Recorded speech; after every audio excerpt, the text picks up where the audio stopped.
All right.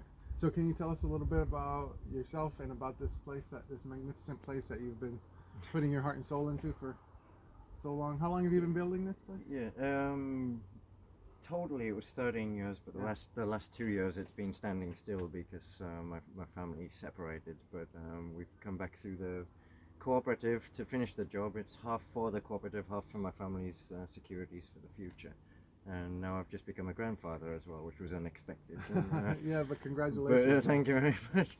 But that kind of makes things even more serious at this Yeah. time. So even outside, you have some things like you created a fire pit over here. Yeah, there's a couple. There's a bigger one on the south side. Okay. We did have gardens originally, and we're going to clear all this up and put a permaculture food forest in here. Yeah. And we've started a cradle in another village for species, and we're going to work with 1,000 species of food and medicine plants and fungi and trees and bushes.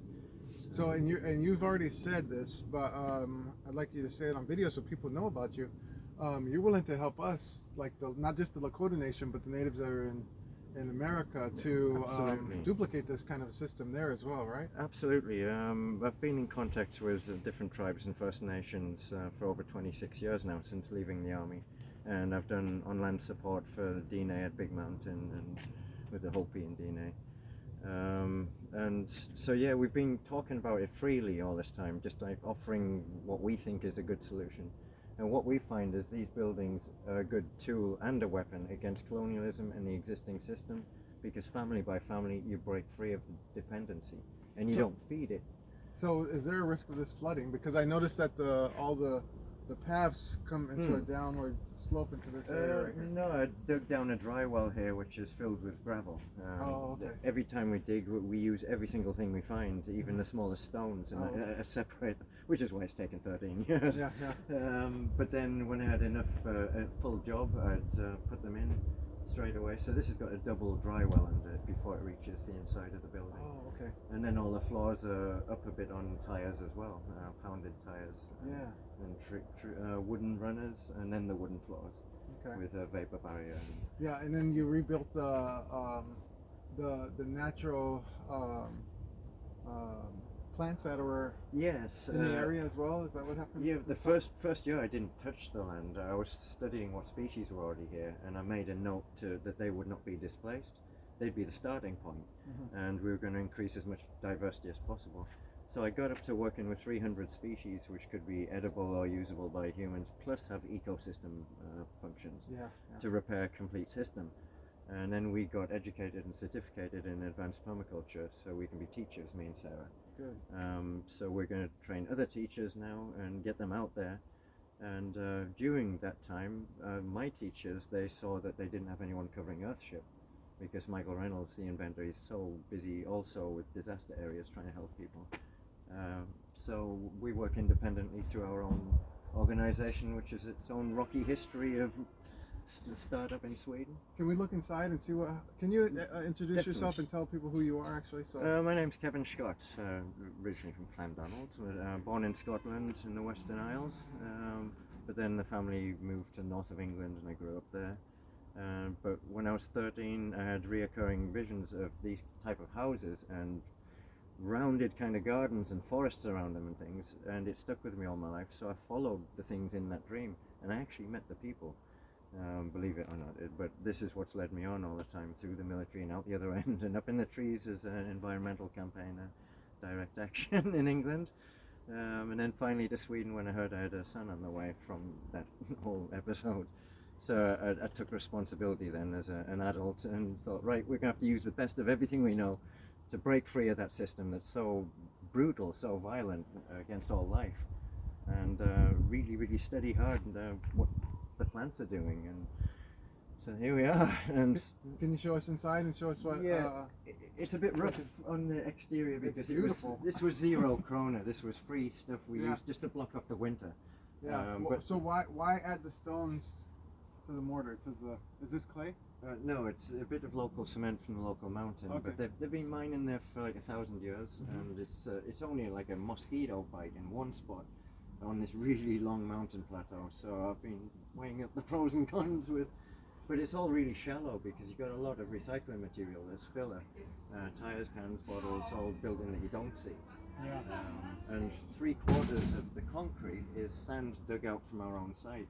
This was an old lake bottom in Viking times. And it's gone down, so there's a lot of good sand there, which is perfect quality to make cement with. Are you leaving? Yeah. Okay. I have to. There's video going.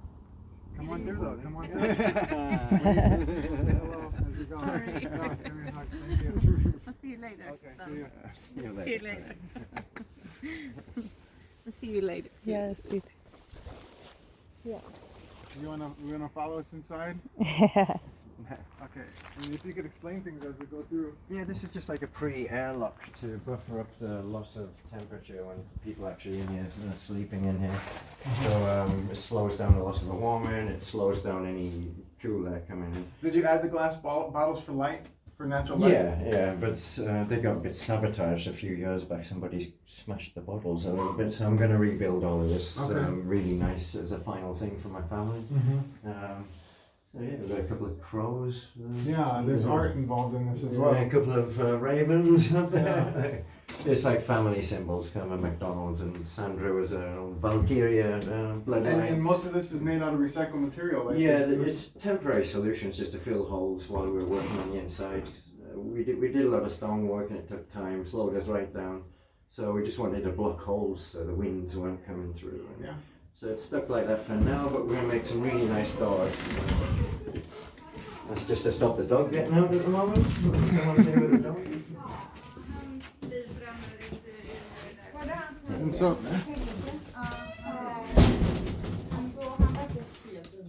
So this is the actual hall. Eventually it'll be better lighting, so there'll be wind and solar on the roof.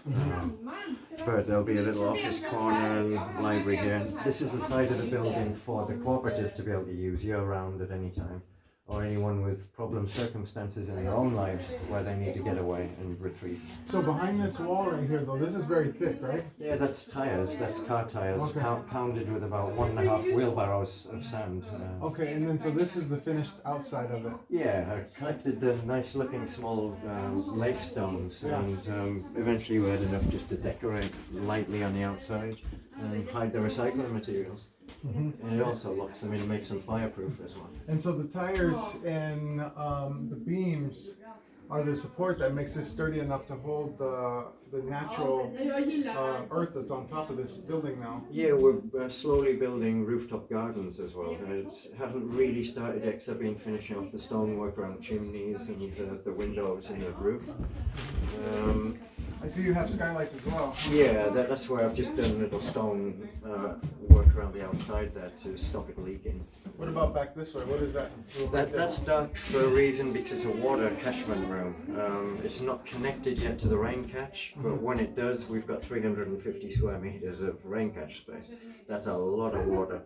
So that in there is just the first of 4 systems that I'm going to make. Can you look in there with the... It's full of a few tours and things at the moment, but eventually there'll be water coming in on 2 sides every time it rains or snow melts, and it'll fill up that one and it'll flow over into another underground one, and that's the cold drinking water supply to the kitchen. Can we look in the living room? Is this the living room? Yeah, that's the room. So yeah, this was always designed as a common room for both family and for gatherings around the cooperative forming. And the trees we pulled out of the edge of our own forest here, and we could build with them green directly because they were going to be open around the inside, so they dry off 1 inch every year inwards, and then they get these nice cracks where it doesn't affect the structure or anything. And we've had architects and engineers from different countries come and visit here, and first reaction is always, wow, you've over-dimensioned here. And that's actually part of the original vision, that we were going to go into rocky times with harsher storms and a lot of bad stuff coming. So I designed an extra corridor here in the middle of our ship as extra storm protection from the glass. So we don't really have the same thermal mass contact with the passive solar sunlight coming in from the greenhouse. So we built in extra thermal mass in the benches and things in the greenhouse and angled the roof upwards. So anything that is caught there, it's our starting temperature that slowly rises to the back of the house. But we don't have the risk of windows blowing through in a storm in the family's face. Yeah. So, Can we look into the greenhouse next? Yeah, yes, right there. It's been abandoned the last 2 years, so it's going to get a whole replanting. We just pulled out all the dead stuff. But there's a couple of plants still left. The summer planted a great fancy. A few strawberries. Potato bean looks a bit sick from some insect. Edible nightshade there, it's coming up from seed. There's a few things left, but this was a jungle the first few years. It was one of the first things we wanted to test, and we had climbing beans and everything, tomatoes everywhere.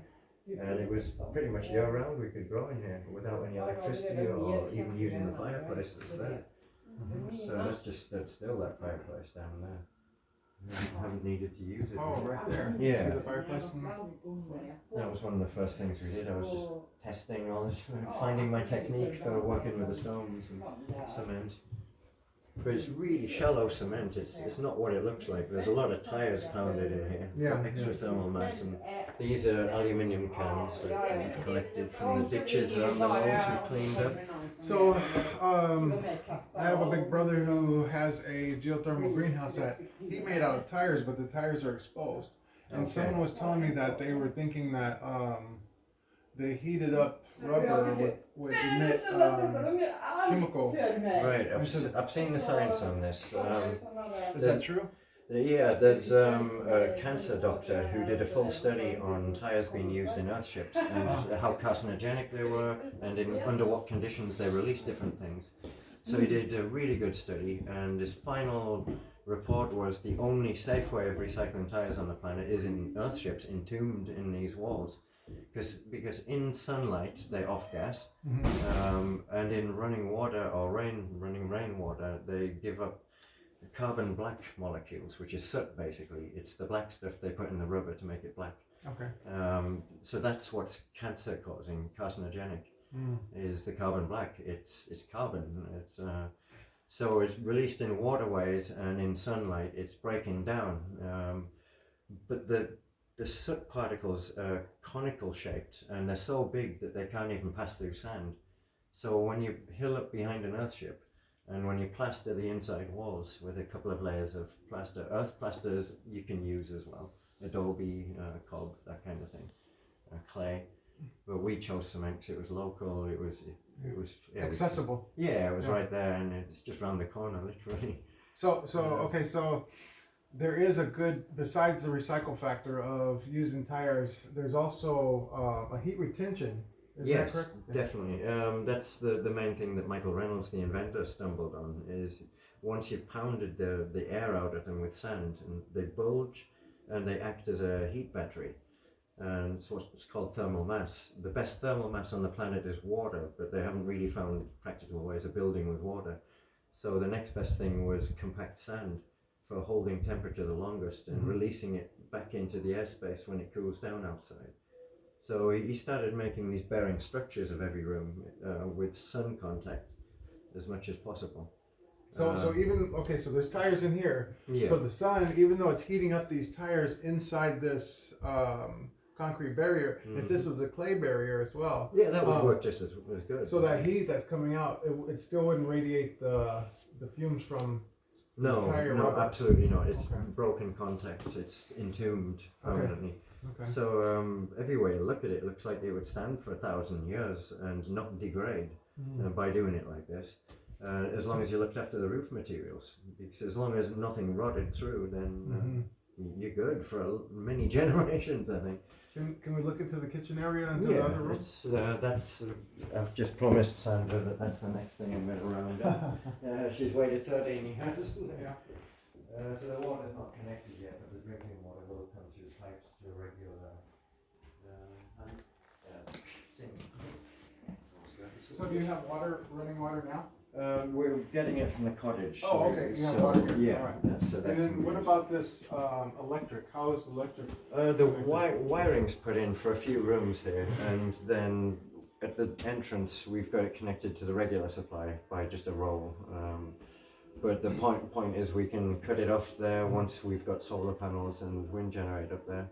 and we can just put an inverter in there. When you built this, did you build the frame and then build the walls, or did you build the walls up and then put the roof on top? But we started with just tires for the first year, and there was only me and Sandra on our own. So we have 3,500 car tires in just these U's at the back, and there's more on the west side as well.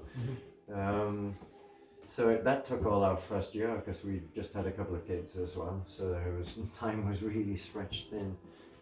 So this here oven that you have here, can you explain how this works and what all this? This was just a rustic feature mainly because we had this that we found in the old rundown cottage that's up there. So we wanted to save it and get it working again.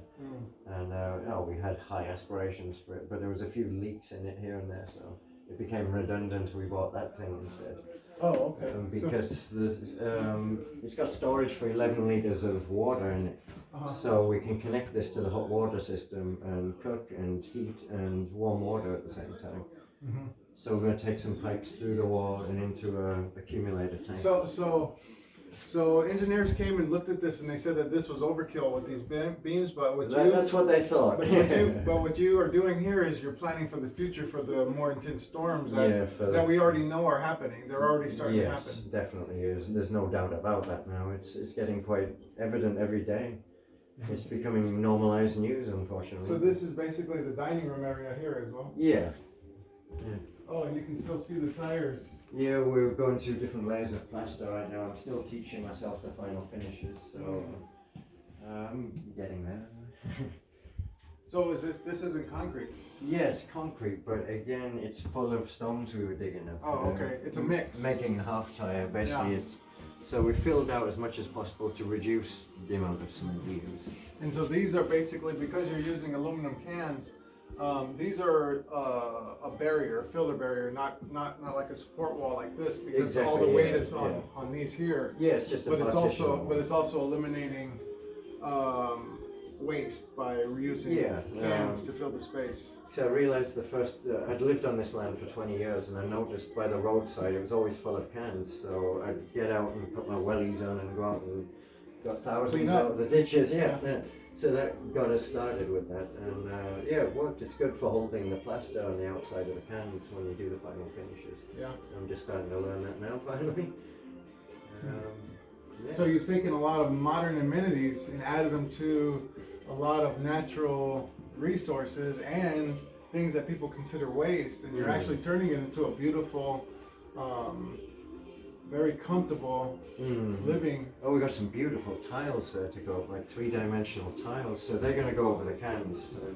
This is what Sandra's been waiting for so long, to see these go up around the edge, and then a few spotlights, solar spotlights down. And so it's going to have a very modern feel here. And I'm going to sculpt in some arches here for extra lighting space. Can you get a close-up on these cans so you can see how they're put together? And you can see I put a lot of stones in there as well. It's just like minimal cement just to hold it all together. It's not structural, it's just final finish. See the stones inside there as well? So you can really clean up an area that's got piles of things lying around. And save half the design till as you're going as well, because you can change. It's quite flexible. You can change material if you get a better idea along the way. What's this area back here? This is like the halfway point of the building, and we've got a half finished side there that is going to be just for Sandra and the kids. A bedroom, bathroom, half bathroom, a big earth cellar space which will be winter stores for the cooperative as well, of what we grow next year. Okay, so let's talk about a cellar. So this area here is going to be heated. A cellar is cooled down. Yeah, we're just using the 6 to 8 degrees Celsius that's naturally 1.5 meters down in the ground. And it's stable year round. We've tested it. And we have 2 traditional earth cellars on the site. And they're from like the 1700s. And they still work. So do the tires that are in the cellar, do they need to be covered? Are they still going to emit? We'll plaster them. There's no tires going to be left visible. Everything's going to be either plastered or with hill on the backside, and we've got 3 meters of hill on the back. So even cooled rubber can still emit some. In sunlight, it can off gas. Okay. So I imagine even in weak sunlight, it'll be relevant to how Okay. strong it is. Just to completely seal the Yeah. any toxins that might want to emit from. I think he was called Dr. Chris Kaiser or John Kaiser, one or two. Chris Kaiser, I think it was, from MIT in the US, who did the study on it, the whole thing. So I think that you can get that online somewhere, that report. Is there any way we can see more of the building? Yeah, you can see the unfinished side. We're just starting a training scheme for our members of the corps for building earthships. So we're combining my family's needs and what I promised them with what needs finishing. So it's what's stood for 2 years. So this is the bathroom area. Well, it was a temporary compost toilet for a while. It's not really self-practical anymore. The best thing to do is go around to the front of this, because this is the main front room. So what Sandra's going to be moving into. So this is how it got left 2 years ago. We were halfway through getting. But this really shows how to structurally make one of these. Yeah, and it This doesn't is a have really to. good. It doesn't have to be example. cement either. Like I say, it can be any earthen mix and cob or adobe mix and stones and things thrown in just to level the walls out. So what all do you have in here right now? Well, we've used cement again because it was against another hill on that side, so we want to have vapor barrier as well. And so these are foam boards, aren't they? Yeah. What are you going to be doing with those? That will be outer insulation for the final roof there. Oh. We're just going to lay it under there. Does that help to prevent rot? Well, with temperature wise, but you still don't want to get moisture trapped in there. So we want to So what happens with? So I noticed that there's grass and dirt on top of the main building here that you just showed us. How do you protect the wood that's underneath that? Normally you'd put a layer of vitamin paper, roofing paper over that, just as but that breathes. It's not 100%. Barrier? Yeah, it's not whole. But then after the insulation, then we buy this EPDM stabilized rubber pond liner. It's clean enough to collect drinking water, and even Swedish water authorities use it in open conditions. And in extreme warm and in extreme cold, it still doesn't change its state. It's 400% stretchable, so tree roots and sharp objects can't penetrate it.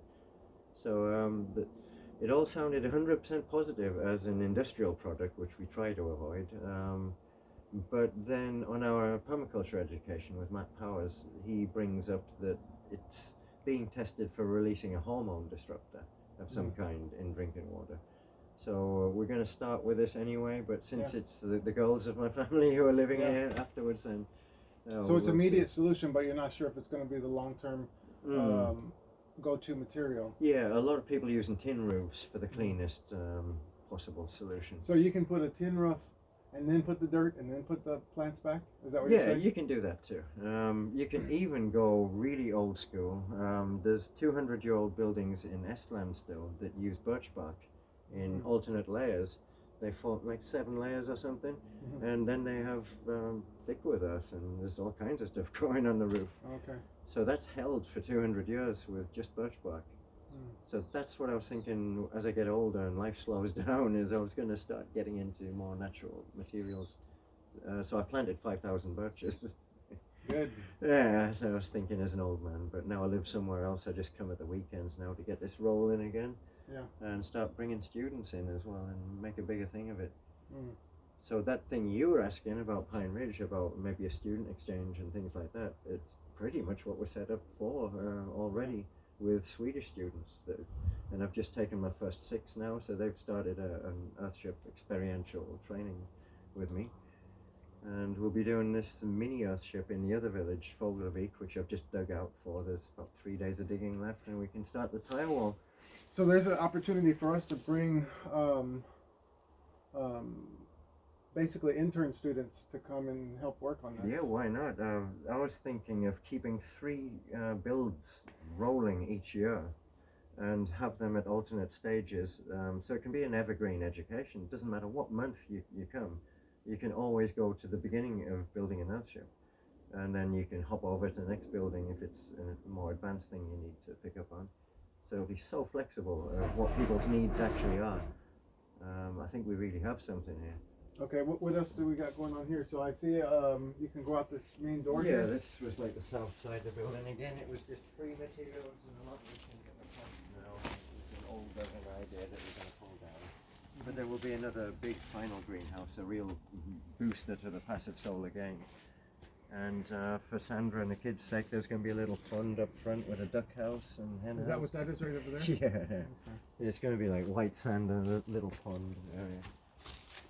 I did promise them years ago, so. But it's going to be food forests all around here. It's another cradle. We've got a cradle going in Folgervictor species. We're up to about 100 species. But here I was up to 300 species after 20 years, and then kind of abandoned it for a while. But So is this the material that's on top of the roof over there as well? This is it, yeah, EPDM. So we had this, we had tin roof, and there was also an epoxy resin that you could paint on bitumen to make it non-toxic and drinkable. So I think that was the three options we had when we first started learning about Earthship. Is there a way to get lumber at a reduced price, or are you having to buy this from commercial? There's good auction websites and free things all the time online from Sweden. People wanting to get rid of old buildings and some of them standing in their whole cottages from the 1700s and big barns and things. If you come and pull them down and transport them yourself. Yeah. But then there's loose materials, leftover materials, and people are just putting it out there, and people are saying yes, I'll take it. And these windows were free, so we thought we'd give them a try. Yeah. There's another weird variation away from the normal Earthship concept. Have darkened windows a little bit. Yeah, but you were able to get these. These are recycled windows. So. Yeah, we got them for free. Somebody was changing windows in their home, so we said, yeah, we were at that stage for building this room, so we put them in there. And it's a way to keep them out of the landfill as well. Yeah, definitely. Eliminate a lot of transport backwards and forwards with big containers and things. So we attacked that oil gluttony that's going on by localizing it, basically. A third of all the materials you've seen is recycled materials. A third, roughly, is our own from on site, like sand, logs, stones. And then the other third is bought just around the corner at a building suppliers. It's the only shop in this village, and we got lucky there. Yeah. So planks, dimensioned lumber like that's been cut, and insulation and things, we can just get right there. And we tried different things over the years. We had a Shetland pony and a little trailer, and the horse came farting in there into the car park, and they didn't like that. It started shitting on the way in.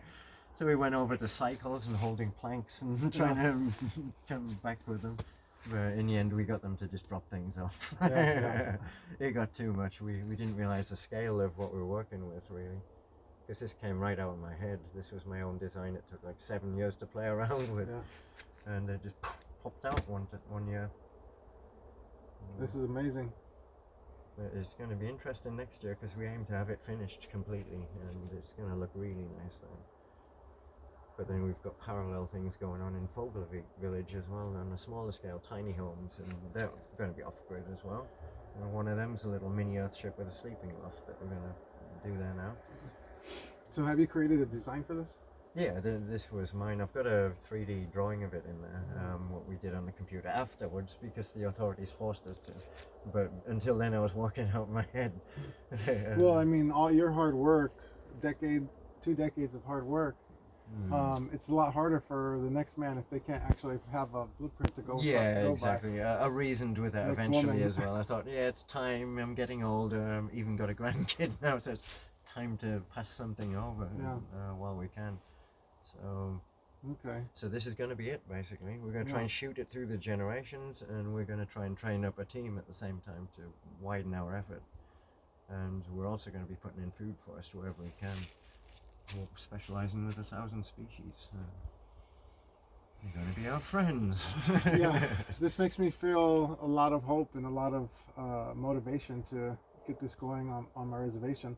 On our reservation, a lot of the there's this FEMA group. It's a government organization that goes in for emergency response, and they buy these cheap trailers, and then after they use them in these emergency areas that have been devastated and people start to rebuild, they take the trailers back and they'll bring them to the reservation. But these trailers are cheaply made, and so we have a lot of these trailers all around the reservation that are falling apart and leaking, and the sheet metal is peeling away from the walls on the outside. So Okay. people are getting in the situation again where those trailers had temporarily stopped a lot of the crisis, the housing shortage crisis, to being now again in a situation where they know pretty soon that tin box they're living in is not going to be able to withstand any of the weather. Yeah, I'm watching the hurricanes and floods. It's ridiculous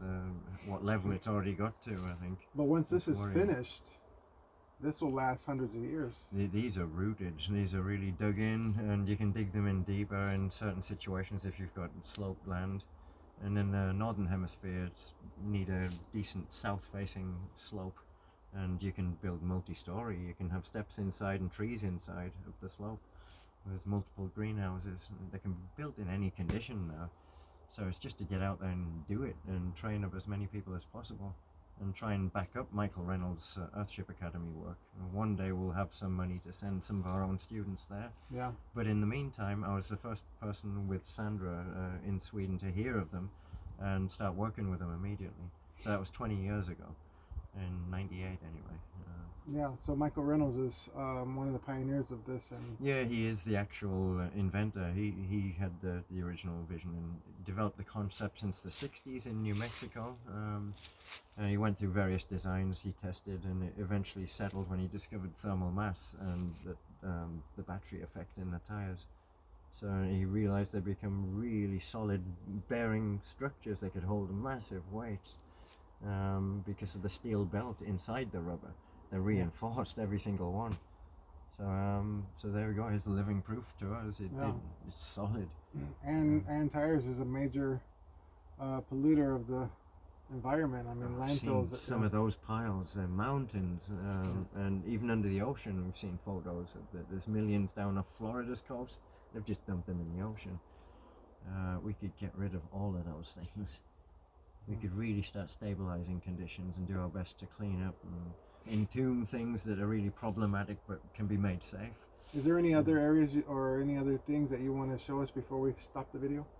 Well, We're good? it'd be better to check back next year and see how all Okay. this Yeah, looks. yeah. 'Cause this is Yeah. going to be really exciting. This video. We can It's update. already Waited a exciting, long- right? Yeah. It's waited a long time. It's and so we're gonna beautiful. Rescue it. Yeah, Yeah, we're going to rescue it, and it's going to be beautiful with a garden on the roof as well. yeah. You see the potential for the change, for the revolution of our way of life to being something that's more sustainable, because sustainable is the key.